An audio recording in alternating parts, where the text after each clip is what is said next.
राधे राधे। राधा रानी की कृपा आप सब पर बनी रहे। पुत्रदा एकादशी हिंदू धर्म में अत्यंत महत्वपूर्ण व्रत माना जाता है। यह व्रत संतान प्राप्ति और संतान की सुख समृद्धि के लिए अति उत्तम माना गया है। चलिए अब हम पुत्रदा एकादशी की शुभ तिथि के बारे में जानते हैं। वैदिक पंचांग के अनुसार एकादशी तिथि का आरंभ 9 जनवरी 2025 को दोपहर 12:23 पर होगा। एकादशी तिथि का समापन अगले दिन 10 जनवरी की सुबह 10:20 पर होगा। उदया तिथि के अनुसार एकादशी का व्रत 10 जनवरी 2025 को रखा जाएगा। पौष पुत्रदा एकादशी व्रत का पारण समय।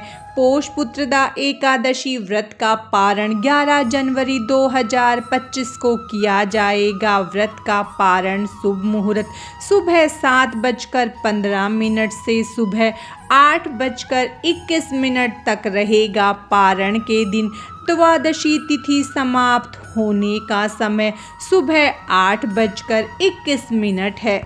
एकादशी पर भद्रा काल और राहु काल का समय। इस बार पुत्रदा एकादशी के दिन भद्रा काल लग रहा है और इसके साथ साथ राहु काल भी लगेगा, जो पूजा अर्चना धर्म कर्म के काम करने के लिए अच्छा नहीं माना जाता। अगर इस दौरान कोई भी मांगलिक कार्य करते हैं तो वो अधूरा माना जाता है। एकादशी के दिन राहु काल सुबह 11:10 से शुरू होकर 12:29 तक रहेगा और भद्रा काल का समय सुबह 7:15 से शुरू होकर सुबह 10:21 तक रहेगा। इसीलिए इस दौरान पूजा अर्चना करने से बचें। एकादशी व्रत की पूजा विधि। एकादशी व्रत करने वालों को एकादशी से एक दिन पहले ही अर्थात दशमी तिथि की रात्रि से ही व्रत के नियमों का पूर्ण रूप से पालन करना चाहिए। दशमी के दिन शाम में सूर्य अस्त के बाद भोजन ग्रहण नहीं करना चाहिए और रात्रि में भगवान विष्णु का ध्यान करते हुए सोना चाहिए।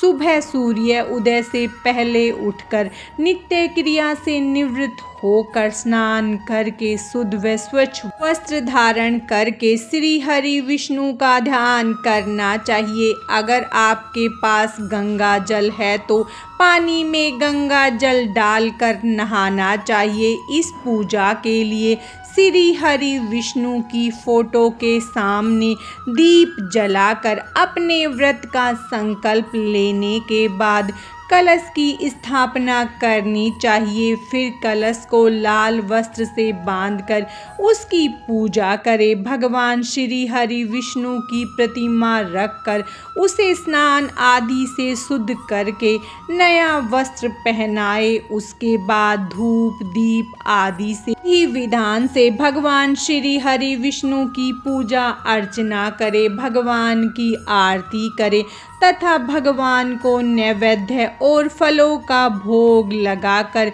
प्रसाद वितरण करे। भगवान श्री हरि को अपने सामर्थ्य के अनुसार फल फूल नारियल पान सुपारी लौंग आंवला आदि अर्पित करे। पूरे दिन निराहार रहकर संध्या काल के समय कथा आदि सुनने के पश्चात फलाहार करे। इस दिन दीपदान करने का बहुत महत्व होता है, तो दीपदान अवश्य करे। एकादशी की रात में भगवान का भजन कीर्तन करते हुए समय बिताएं। दूसरे दिन यानी पारण तिथि पर ब्राह्मणों को भोजन तथा दक्षिणा देने के पश्चात ही स्वयं भोजन करे। इस व्रत के पुण्य से व्रतधारी को तपस्वी विद्वान लक्ष्मीवान पुत्र प्राप्त होता है तथा सभी सुखों को भोग कर अंत में वैकुंठ प्राप्त होता है। भगवान श्री हरि विष्णु जी के मंत्रों का 108 बार जाप करें। पुत्रदा एकादशी व्रत के लाभ। इस व्रत को करने से भगवान विष्णु की अनुकंपा प्राप्त होती है। यह व्रत न केवल संतान सुख को निश्चित करता है बल्कि जीवन के विभिन्न पहलुओं में प्रगति और परिवार में शांति का संचार करता है। यह व्रत संतान की सफलता और उनके स्वास्थ्य के लिए भी किया जाता है। पुत्रदा एकादशी के विशेष उपाय।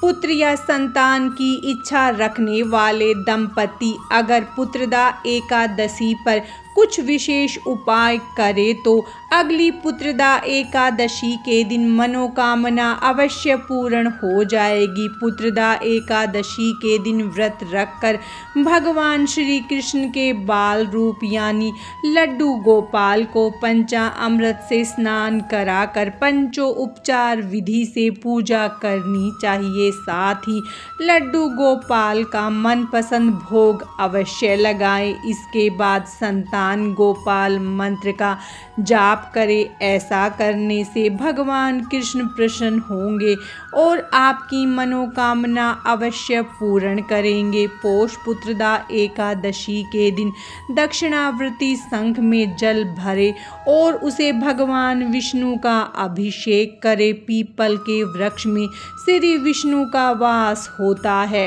अतः पीपल में जल अर्पित करके खीर, पीले फल और पीले रंग की मिठाई का भोग अवश्य लगाएं।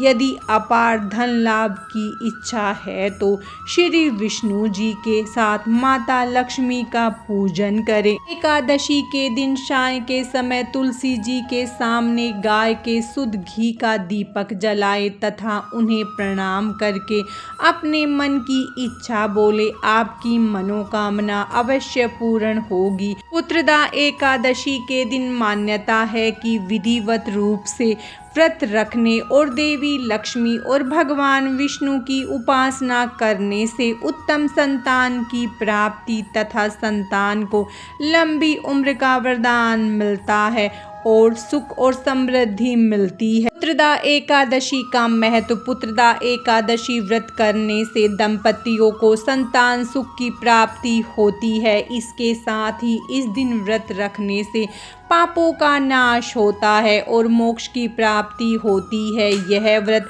पारिवारिक सुख शांति और संतान के उज्जवल भविष्य के लिए भी उत्तम और शुभ माना गया है। पौराणिक कथाओं के अनुसार महिष्मती नगरी के राजा सुकेतुमान और उनकी रानी सवैया ने इस व्रत को रखा था जिससे उन्हें योग्य संतान की प्राप्ति हुई थी।